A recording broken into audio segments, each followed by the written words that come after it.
মা রেসিপিটা বলো না।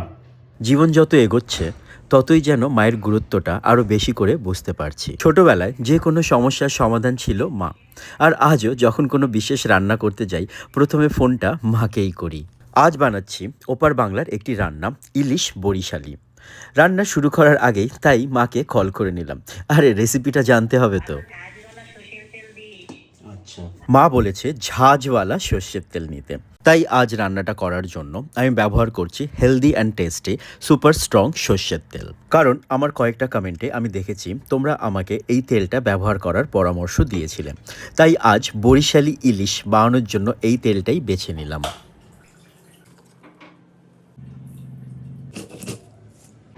সর্ষে তেলের সেই চেনা ঝাঁঝ আর বর্ষার ইলিশের নিজের স্বাদ দুটো একসঙ্গে মিশে এমন একটা ঘ্রাণ তৈরি করেছে যেটা আমাকে নিয়ে গেছে সেই ছোটবেলায়, যেখানে মা সবসময় আমার জন্য একটা ভাজা মাছ তুলে রাখতো, মাছের তেল দিয়ে খেতে ভালোবাসি বলে।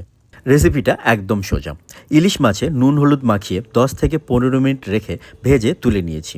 এবার একটা বাটিতে সর্ষে আর নারকেল বাটা নিয়ে দিলাম টক দই, লবণ, হলুদ, শুকনো লঙ্কা গুঁড়ো একটু গরম জলে গুলে নেব।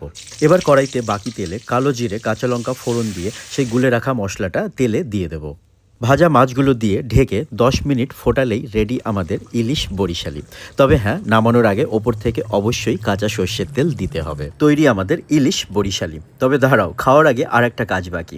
আরে মাকে দেখাতে হবে তো। জানো, আমার তো মনে হয় পৃথিবীর সব মায়েদের সবচেয়ে বড় আনন্দ হলো নিজের সন্তানকে তৃপ্তি করে খেতে দেখা। আজও আমি যখন নতুন কিছু রান্না করি মায়ের মুখে থাকে হাসি। আচ্ছা, তোমাদের মাও কি এমন? রেসিপিটি ট্রাই করে আমাকে জানিও তোমাদের কেমন লাগলো। আর বাজার থেকে সর্ষের তেল কিনতে গেলে healthy and tasty super strong লেখাটা দেখে নিও, কারণ বাজারে একটাই super strong healthy and tasty super strong সর্ষের তেল।